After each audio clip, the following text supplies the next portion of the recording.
በአገራችን በአይነቱ የመጀመሪያ የሆነ የጤናና የውበት ማዕከል ተከፈተ ይላል አርዕስቱ። ማለት የኛ ማዕከል ለየት የሚያደርገው በራሳችን ባለሙያዎች እየተቀመሙ የሚዘጋጁ የፊት ቅባቶችን የምንጠቀም መሆኑና እነዚህ ቅባቶችን ብጉርና የመሳሰሉትን የፊታችንን ገጽታ የሚያበላሹ ችግሮችን በ28 ቀናት ውስጥ ማስወገድ የሚችሉ ናቸው ይላል። ዊዛልዬ ይሄ ማን ነው የሚመለከተው? ፊቴ ላይ ያለው ብጉር ምን ያህል እንደሚያስጠላኝ ታውቂልህ? ታዲያ ለዛሬም እንዳይመጣውልሽ ነው። እኔማ የመጀመሪያ ደንበኛቸው ነው ሆኖ ተቀርምሻል። ከተከፈተ እኮ 8 ወር አለፈ። ቢሆንም በልሽ ታላቀብልኝ ማንኛውም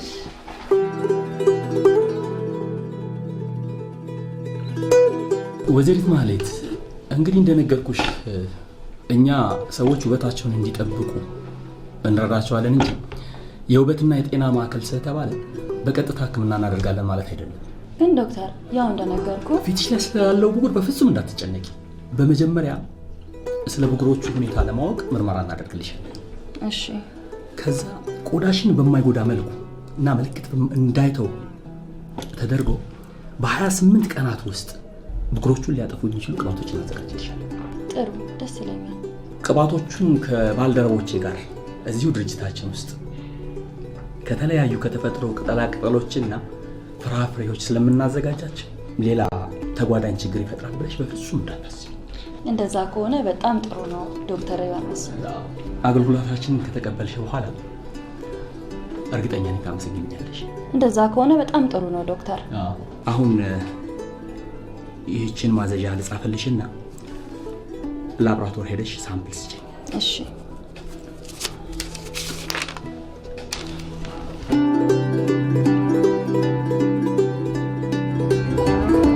ማሂ ይሄ ነገር እውነት ከሆነ እኮ በጣም አሪፍ ነው። ዶክተር ዮሐንስ እኮ ሁሉንም ነገር አስረድቶኛል። ኧረ ባረገው እንደዛ ከሆነማ እኔም ራሱ ያረፍኩ ማለት ነው። እንዴ አንተ ደግሞ ምን ሆንኩ ነው የምትለው? እባክህ በዚህ ብጉርሽ እኮ ስትነጫነጪ እኔ ራሴ አብረሽ መክሬን መግዛት የማሰብ አለብሽ። እዛ አምጣ እባክህ። እንዴ እውነቴን እኮ ነው። አልተነጫነጭ ብሎ ማለት እውነቴን እኮ ነው። ለማንኛውም አሪፍ ነው። የምርመራ ውጤት ደርሷል ወይዘሪት ማህሌት እና እንኳን ደስ ያለሽ። ብጉሮች የተለመዱ አይነት ተራ የብጉር አይነቶች ናቸው። በእውነት? አዎ፣ የሚያስፈልጉሽን ቅባቶችንም አዘጋጅተናል። እሺ። ይኸውልሽ ቅባቶቹ እነዚህ ናቸው። በመጀመሪያ ፊትሽን በንጹህ ውሃ በሳሙና ሙልጭ አድርገሽ ትታጠቢና በጨርቅ ካደራረግሽ በኋላ ይሄንን ትቀቢዋለሽ። አንደኛውን ትቀቢያለሽ።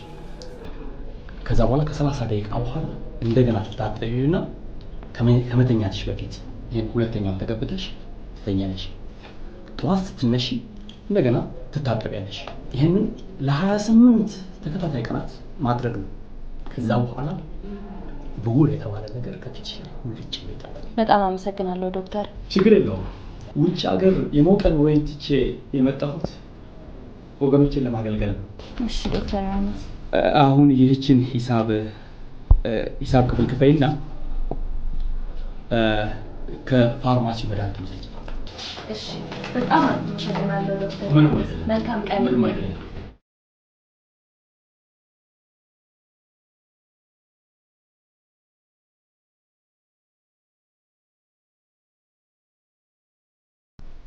እውነቴን እኮ ነው ፍቅር። ይህ ቅባት ምን ብሎ ተመጣሽ ይመስል? እኔም ግራ ገብቶኛል ዘልዬ።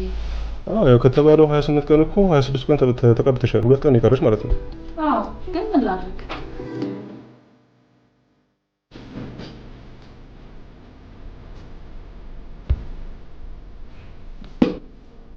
እንግዲህ የተደረገልሽ የላቦራቶሪ ውጤት በድጋሚ ደርሷል። ግን ከመጀመሪያ የምርመራ ውጤት ምንም ልዩነት የለውም። ታዲያ ምን ይሻላል ዶክተር? አንዳንድ ጊዜ እዚህ አይነት ሁኔታዎች ያጋጥማሉ። እንግዲህ አማራጩ ቅባቶቹን እንደገና ለ28 ቀናት መጠቀም ብቻ ነው። ሌላ አማራጭ ከሌለ ምን አደርጋለሁ ዶክተር? እርግጠኛ ነኝ በአሁኑ ግን ሙሉ ለሙሉ ይድነልሽ።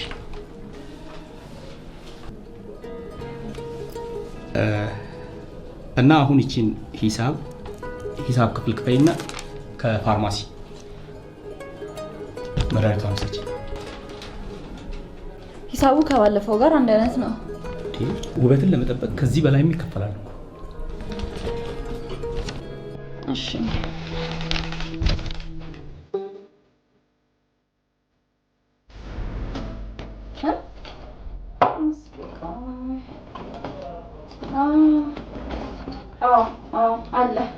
ስወጣ እደውልልህና አቀብልሃለሁ። እሺ የኔ ፍቅር ደህና ዋል። እሺ ይሄ ዶክተር ዮሐንስ ቅባት አይደለም እንዴ ማህዬ? አዎ ቅድስትዬ 28 ቀን ከሰጠኝ 28ቱን ቀን ተጠቀምኩ። አልዳነ ድጋሜ ሰጠኝ። አሁን 56ኛ ቀን ሊመጣ 2 ቀን ይቀረኝ። ማህዬ ሸውደውሻል። እንዴት? አንዲት ጓደኛዬና ያክስቴ ልጅ 4000 ብር ገዝተው ተጠቅመውት ነበር ቅባቱ፣ ግን ምንም ሊያጠፋላቸው አልቻለም። ብራቸውን በልቶ ነው የቀረው። እኔም እኮ ግራ ግብት ነው ያለኝ ቅድስት። በዛ ላይ ከውጭ ነው የመጣሁት እያለ ገንዘባቸውን ቅርጥፍ አድርጎ ነው የበላው። እኔማ አለቀው።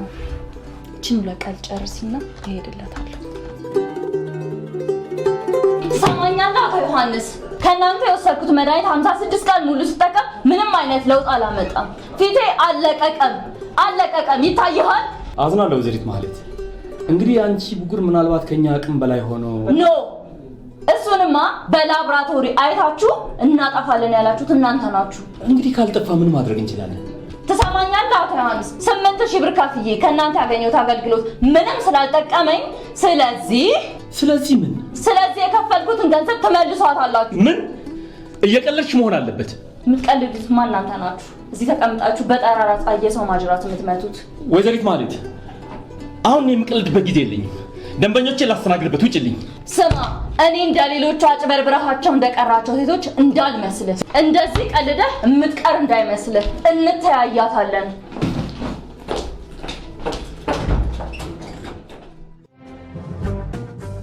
ችሎቱ ስራውን ጀምሯል። ዳኛ ሙልጌታ በላይ፣ ዮሐንስ ሰጠኝ፣ አቃቢ ሕግ ዮናስ አበበ ቀርብ ያለው አቶ ዮሐንስ ከጠበቃ ምሳሌ አብርሃም ጋር ቀርበናል። የክስ ማመልከቻው ደርሷችኋል? ደርሶናል። የተከበረ ፍርድ ቤት ክሱን እናነባለን። 2 ክስ ነው አቃቢ ሕግ ያቀረበቦት። የመጀመሪያው ክስ የንግድ ውድና የሸማቾች ጥበቃ አዋጅ ቁጥር 813/2006 አንቀጽ 22(11) ላይ የተመለከተውን በመተላለፍ በግብይት ወቅት የማደናገር ወይም የማጭበርበር ተግባር መፈጸም።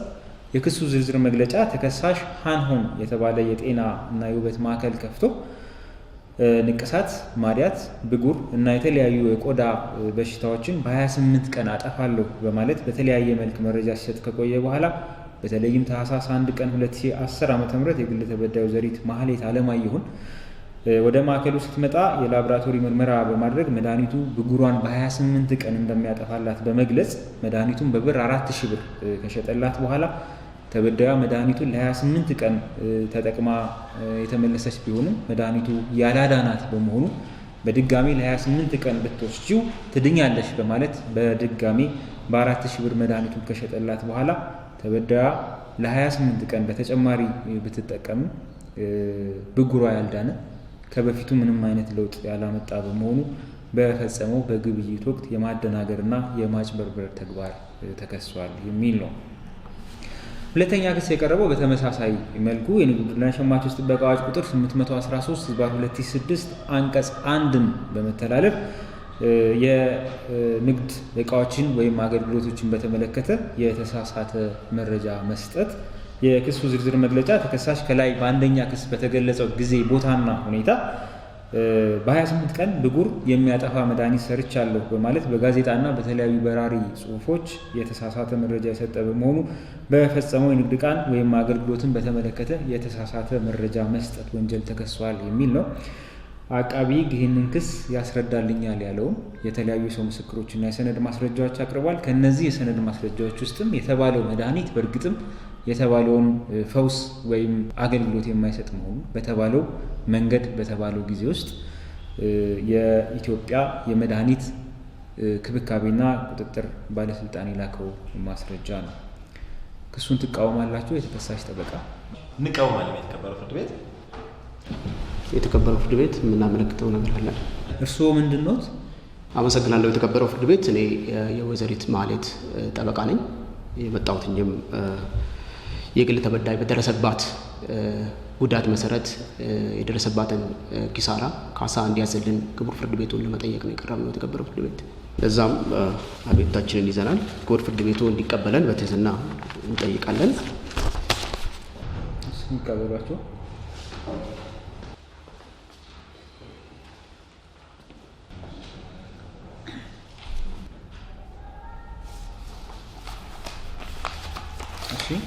አንዱ ገጽ ለተከሳሽ ሲሰጠው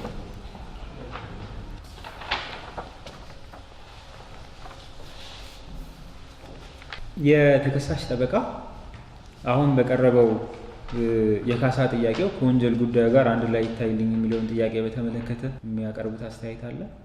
ይኖረናል። የተከበረ ፍርድ ቤት የግል ተበዳይ ጠበቃ ያቀረቡትን የፍትሐ ብሔር ክስ በተመለከተ የተከበረው ፍርድ ቤት የቀረበው ክስ ራሱን በቻለ ሁኔታ በፍትሐ ብሔር ችሎት ከሚታይ በቀር በዚህ ወንጀል ችሎት ቀርቦ የሚታይበት ሁኔታ አለ ብለን ስለማናመን እንቃወማለን። የተከበረው ፍርድ ቤት አቃቢ ሕግ የተለየ አስተያየት አለዎት? በእኛ በኩል የተከበረው ፍርድ ቤት መቃወሚያ የለንም።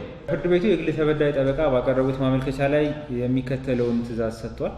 ፍርድ ቤቱ የግራ ቀኛችሁን ክርክር ተገቢነት ካለው ሕግ ጋር አገናዝቧል። በእርግጥም በወንጀል ስነ ስርዓት ሕጉ አንቀጽ 154 እና ተከታዮቹ ላይ በግልጽ እንደተመለከተው አንድ በወንጀል ምክንያት ጉዳት የደረሰበት ተበዳይ ጉዳዩ ከወንጀል ችሎቱ ጋር በአንድነት እንዲታይለት ጥያቄ ማቅረብ እንደሚችል ተመልክቷል። ይህ ፍርድ ቤትም የቀረበውን ማመልከቻ እና የቀረቡትን የማስረጃ ዝርዝሮች በማየት በዋናው የወንጀል ጉዳይ ላይ የሚፈጥረው የተለየ ውስብስብነት ወይም አስቸጋሪነት የሌለ በመሆኑ ይልቁንስ የስነ ስርዓት ሕጎች መሰረታዊ ዓላማ አንድን ጉዳይ ቀልጣፋ በሆነ መንገድ በአጭር ጊዜ በጥራት መፈጸም ከመሆኑ አኳያ በግል ተበዳይ ጠበቃ በኩል የቀረበውን ማመልከቻ ከወንጀል ችሎቱ ጋር በአንድነት ማየቱ ተገቢ ሆኖ ስላገኘው ፍርድ ቤቱ ማመልከቻውን ተቀብሏል። በመሆኑም ይሄ ፍርድ ቤት የካሳ ጥያቄውንም የወንጀል ጉዳዩንም በአንድ ላይ የሚመለከት ይሆናል። ግራቀኛችሁን ክርክራችሁን ከዚሁ አንጻር ታደርጋላችሁ። ስለዚህ በመጀመሪያ የምንሄደው በክስ መቃወሚያ ላይ የተከሳሽ ጠበቃ ካሉት ይቀጥሉ። እናመሰግናለን። የመጀመሪያ መቃወሚያችን የሚሆነው የተከበረው ፍርድ ቤት የወንጀለኛ መቅጫ ስነ ስርዓት ሕግ ቁጥር 130ን መሰረት በማድረግ የምናቀርበው የመጀመሪያ ደረጃ መቃወሚያ ነው። ይኸውም የተከበረው ፍርድ ቤት ደንበኛዬ በሙያቸው ሐኪም ናቸው።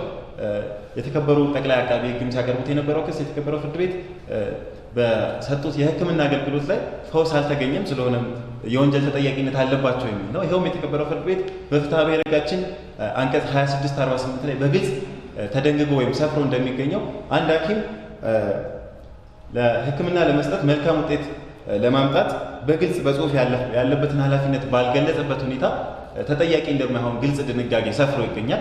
በዚህም መነሻነት የተከበረው ፍርድ ቤት ደንበኛዬን ተጠያቂ ለማድረግ የሚችል ምንም አይነት የህግ መሰረት በሌለበት ሁኔታ ደንበኛዬ በወንጀል ተጠያቂ ሊሆኑ አይችሉም የሚል መቃወሚያ ነው።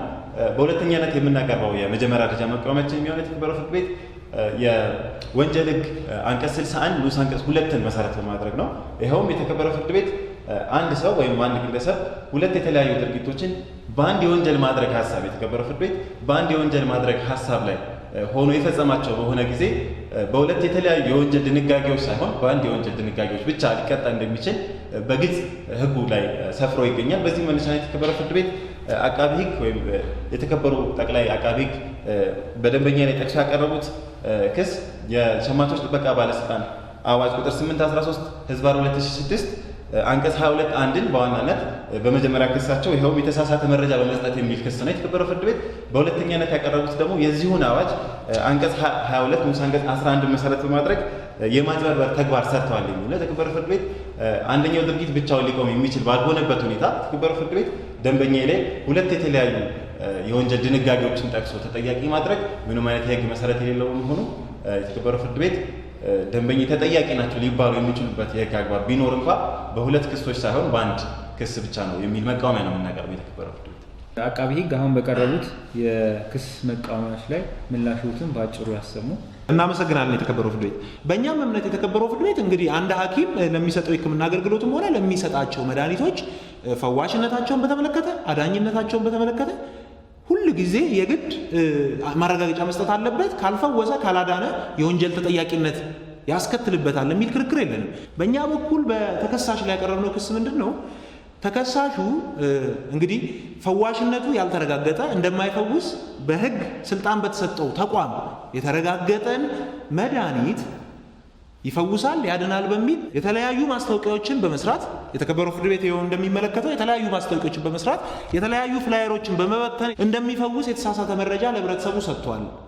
በዚህም የተነሳ በተለይም የግል ተበዳይ ከሆነችው ግለሰብ 4000 ብር በድምሩ 8000 ብር በመቀበል ይፈውሳል፣ ያድንሻል በማለት መድኃኒት ሰጥቷታል። በዚህም የተነሳ አጭበርብሯል ነው። ስለዚህ በአጠቃላይ ክሳችን የተከበረው ፍርድ ቤት ተከሳሹ ስለ መድኃኒቱ ፈዋሽነት የተሳሳተ መረጃ በመስጠት የማጭበርበር ድርጊት ፈጽመዋል የሚል ክርክር ነው። ስለዚህ የመጀመሪያ ደረጃ መቃወሚያ ተቀባይነት የለውም የተከበረው ፍርድ ቤት። በሁለተኛ ደረጃ የተነሳው ክርክር ምንድነው? እንግዲህ አቃቢ ሕግ የከሰሰን በሁለት የሕግ ድንጋጌዎች መሰረት ነው። ከተከሰስንም ልንከሰስ የሚገባው በአንድ የሕግ ድንጋጌ ነው። በእኛ እምነት የተከበረው ፍርድ ቤት እንግዲህ የከሰስንባቸው የሕግ ድንጋጌዎች ሁለት ድርጊቶችን የሚያመለክት ነው። ተከሳሹ ሁለት ሕገወጥ ድርጊቶችን ፈጽሟል። አንደኛው የተከበረው ፍርድ ቤት ለህብረተሰቡ ወይም ለታካሚው የተሳሳተ መረጃ ሰጥቷል ስለ መድኃኒቱ ፈዋሽነት። ይሄ ደግሞ በአዋጁ አንቀጽ 22 ንዑስ አንቀጽ 1 ላይ ለብቻው የተከለከለ ተግባር ነው። በሁለተኛ ደረጃ የተከበረው ፍርድ ቤት የግል ተበዳይን በተመለከተ 8000 ብር በመቀበል ይፈውስሻል፣ ያድንሻል ብሎ መድኃኒት ሰጥቷል። እንደማይፈውስ እያወቀ በህግ በስልጣን በተሰጠው አካል እንደማይፈውስ የተረጋገጠን መድኃኒት ሰጥቷል። ስለዚህ በአጠቃላይ የተከበረው ፍርድ ቤት ሁለት የተለያዩ ድርጊቶች ስለሆኑ ሁለት የወንጀል ክስ ሊቀርብባቸው የሚችሉ ጉዳዮች ናቸው። ስለዚህ በአጠቃላይ በተከሳሽ ጠበቃ የቀረቡት መቃወሚያዎች ተገቢ አይደሉም፣ ውድቅ እንዲደረግ ነው የምናመለክተው። እሺ፣ ፍርድ ቤቱ በዋናው የወንጀል ጉዳይ እንደዚሁም በግል ተበዳይ የቀረበውን የካሳ ጥያቄ አንድ ላይ መርምሮ ተገቢ የሚለውን ብይን ይሰጣል። እስከዛ አረፍ በሉ። ፍርድ ቤቱ በጉዳዩ ላይ ተገቢ የሚለውን ብይን ሰጥቷል። ብይን እናሰማለን። የተከሳሽ ጠበቃ በመጀመሪያ ደረጃ ያቀረቡት መቃወሚያ ደንበኛዬ ሐኪም በመሆናቸው ምክንያት ሐኪም ታማሚውን ለማዳን የሚቻለውን ጥረት ከሚያደርግ በቀር ለማዳን ግዴታ ስለሌለበት አልዳንም ተብሎ በወንጀል ሊጠየቅ አይገባም የሚል ነው። ይህም በተመለከተም ፍርድ ቤቱ ተገቢነት ያለውን ሕግ በተለይም ደግሞ በአቃቢ ሕግ በኩል የቀረበውን ክስ ተመልክቷል። የቀረበው ክስ በእርግጥም የግል ተበዳይን ለምን አላዳንም የሚል ሳይሆን የማያድን መድኃኒት ያድናል በማለት አሳሳች፣ አደናጋሪ መግለጫና መረጃ በመስጠት ከግል ተበዳይ ገንዘብ ተቀብሏል የሚል በመሆኑ ተከሳሽ ለምን አላዳኑም በሚል ብቻ ያልተጠየቁ ከመሆኑ አኳያ በዚህ ረገድ የቀረበው መቃወሚያ ከቀረበው ክስ ይዘት አኳያ ተገቢነት ያለው ሆኖ ፍርድ ቤቱ አላገኘውም። በሁለተኛ ደረጃ የቀረበው መቃወሚያ ሁለቱ ክሶች ተመሳሳይ ናቸው። ተከሳሽ በአንድ ወንጀል ማድረግ ሀሳብ የፈጸማቸው በመሆኑ በሁለት የተለያዩ ክሶች ሊጠየቅ አይገባም የሚል ነው። በእርግጥም በወንጀል ሕጉ አንቀጽ 61 ላይ በግልጽ እንደተመለከተው እንደዚሁም መሰረታዊ የሆነ የወንጀል ሕግ እንደሚያስረዳው አንድ ሰው ለአንድ ጥፋት ሁልጊዜም ቢሆን ሊቀጣ የሚገባው አንድ ቅጣት መሆኑ ግልጽ ነው። ከዚህ አኳያ ፍርድ ቤቱ በጠቅላይ አቃቢ ሕጉ በኩል የቀረቡትን ሁለቱንም ክሶች መርምሯል። እንደመረመረውም የመጀመሪያው ክስ ወይም በግብይት ወቅት የማደናገር የማጭበርበር ተግባር ሊፈጸም ወይም ሊተገበር የሚችለው በእርግጥም መረጃ በመስጠት መሆኑን ነው የፍርድ ቤት የተረዳው። በመሆኑ የአንደኛው ክስ መፈጸም የግድ የሁለተኛውን ክስ መፈጸም ወይም የሁለተኛውን ድርጊት መፈጸም የሚጠይቅ ከመሆኑ አኳያ የማደናገር የማጭበርበር ተግባር ተፈጸመ የተባለውም በተባሉት መንገዶች ሐሰተኛ መረጃ መስጠት ከመሆኑ አኳያ ይሄ ደግሞ በአንደኛው ክስ ሙሉ በሙሉ ተጠቃሎ የቀረበ ከመሆኑ አኳያ አቃቢ ሕግ አንዱን ጉዳይ ሁለት ክስ አድርገው ማቅረባቸው ከወንጀል ሕጉ አንቀጽ 61 ሁለት መሰረታዊ መርህ አኳያ ተገቢነት ያለው ሆኖ ፍርድ ቤቱ ስላላገኘው በአቃቢ ሕግ በኩል የቀረበውን ሁለተኛውን ክስ ውድቅ በማድረግ ጉዳዩ አንደኛውን ክስ ብቻ መሰረት በማድረግ ሊቀጥል ይገባል ብለናል። ስለዚህ ቀጥለን ወደ እምነት ክህደት ቃል መጠየቅ ነው የምንሄደው። ድርጊቱን ፈጽመዋል፣ ጥፋተኛ ነዎት? አዎ ክቡር ፍርድ ቤት። ምንድን ነው የፈጸሙት? እንዴት ነው የተፈጸመው? በዝርዝር ያስረዱ። ተበዳይ ለሕክምና እኔ ጋር መታ ነበረ። ፈውስ የማይሰጥ መድኃኒት ሰጥቻታለሁ፣ ግን ምንም አይነት ጉዳት እንደማያደርስባትም እርግጠኛ ነኝ። ፍርድ ቤቱ በጉዳዩ ላይ ፍርድ ሰጥቷል። የወንጀል ጉዳዩን በተመለከተ ተከሳሽ የእምነት ክህደት ቃሉን ሲጠየቅ ድርጊቱን ፈጽሜያለሁ፣ ጥፋተኛ ነኝ በማለት በዝርዝር ያመነ በመሆኑ በወንጀል ስነ ስርዓት ቁጥር አንቀጽ 134 መሰረት ጥፋተኛ ነው ሲል ፍርድ ቤቱ ፍርድ ሰጥቷል። የግል ተበዳይ ያቀረበችውን የጉዳት ካሳ ጥያቄ በተመለከተ የግል ተበዳይ ተከሳሹ የተባለውን ወንጀል ድርጊት መፈጸሙን ይህንንም ድርጊት የፈጸመው በግል ተበዳይ ላይ መሆኑን ፍርድ ቤቱ አዳምጧል ወይም ተገንዝቧል። አንድ ሰው በጥፋቱ ምክንያት በሌላ ሰው ጉዳት አድርሶ ከተገኘ ኃላፊ እንደሚሆን የፍትሐ ብሔር ሕግ ቁጥር 2026 እና ተከታዮቹ ያስገነዝባሉ። በመሆኑም ተከሳሽ በግል ተበዳይ ላይ ለፈጸመው ጥፋት ድርጊት ኃላፊ ነው በማለት ፍርድ ቤቱ ድምዳሜ ላይ ደርሷል። አንድ ሰው ጥፋት ካለበት ወይም ኃላፊነት ካለበት ደግሞ ካሳ ሊከፍል የሚገባ ስለመሆኑ ግልጽ ነው። ከዚህ አኳያ የግል ተበዳይ ለመድኃኒቶቹ ብር 8,000 ማውጣቷን በማስረጃ ያረጋገጠች በመሆኑ ይህንኑ ገንዘብ ለግል ተበዳይ እንዲከፍል ቀሪ ወጪና ኪሳራዎች ካሉ የማቅረብ መብታቸው ተጠብቋል። ዋናውን ጉዳይ የወንጀል ጉዳዩን በተመለከተ ግራ ቀኛችሁ የቅጣት አስተያየት ታቀርባላችሁ። በመጀመሪያ አቃቢ ሕግ የቅጣት አስተያየቶትን ያቀርብ። እናመሰግናለን። የተከበረው ፍርድ ቤት እንግዲህ በተከሳሽ ላይ የምናቀርበው የቅጣት አስተያየትን በተመለከተ እንግዲህ ተከሳሽ ጥፋተኛ የተባለበት የሕግ ድንጋጌ ጠቅላይ ፍርድ ቤት ባወጣው የተሻሻለው የቅጣት አወሳሰብ መመሪያ መሰረት ደረጃና እርከን አልወጣለትም። ይሁንና ከድርጊቱ አፈጻጸምና ከድርጊቱ ወይም ደግሞ ከጉዳዩ ክብደት አንጻር ወንጀሉን ከባድ ብሎ እንዲመድብልን ነው የምናመለክተው። ከዚህ በተጨማሪ የተከበረው ፍርድ ቤት እንግዲህ በተከሳሽ ላይ የምናቀርበው ልዩም ሆነ ጠቅላላ የቅጣት ማክበጃ ምክንያትም ሆነ ማቅለያ ምክንያት የለንም። ስለዚህ ፍርድ ቤቱ ተከሳሹን የሚያርም ሌሎችም ደግሞ በዚህ በተመሳሳይ ድርጊት ላይ ለመሳተፍ ዓላማ ያላቸው ተቋማትን፣ ግለሰብን የሚያስተምር ተመጣጣኝ ቅጣት እንዲጥል ነው የምናመለክተው። የተከሳሽ ጠበቃ የቅጣት አስተያየት ያቅርቡ። የመጀመሪያ ቅጣት ማቅለያችንን በተመለከተ የወንጀል ሕግ 82(1) መሰረት በማድረግ ነው። ይኸውም የተከበረው ፍርድ ቤት ደንበኛዬ ከዚህ ቀደም የፈጸሙት ምንም አይነት ወንጀል የሌለ በመሆኑ የቀደመ ባህሪያቸው መልካም እንደሆነ በመገመት እንደ አንድ የቅጣት ማቅለያ እንዲያዝላቸው ነው የምናመለክተው።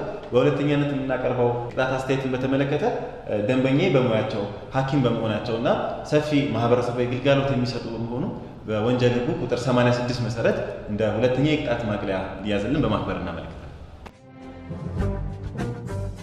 እሺ፣ ፍርድ ቤቱ የሚከተለውን የቅጣት ውሳኔ ሰጥቷል። የቅጣት ውሳኔ እናሰማለን። ተከሳሽ ጥፋተኛ የተባሉበት የአዋጅ ቁጥር 813/2006 አንቀጽ 22(11) የዓመታዊ ገቢያቸውን 5 እስከ 10% እንደዚሁም ከ1 ዓመት እስከ 5 ዓመት በሚደርስ ጽኑ እስራት ያስቀጣል። ፍርድ ቤቱም የግራ ቀኛችሁን የቅጣት አስተያየት የፌዴራል ጠቅላይ ፍርድ ቤት ካወጣው የቅጣት አወሳሰብ መመሪያ ቁጥር 2 መሰረት ለወንጀሉ ደረጃ በመስጠት ተገቢውን የአሰላል መንገድ በመከተል ተከሳሽን ያርማል፣ ሌላውን ማህበረሰብ ያስተምራል ብሎ ፍርድ ቤቱ ባመነበት የዓመታዊ ገቢውን 5% እንዲቀጣ እንደዚሁም ደግሞ በ2 ዓመት ጽኑ እስራት እንዲቀጣ ፍርድ ቤቱ ወስኗል። ይግባኝ መብት ነው። መዝገቡ ተዘግቷል። ወደ መዝገብ ቤት ይመለስ።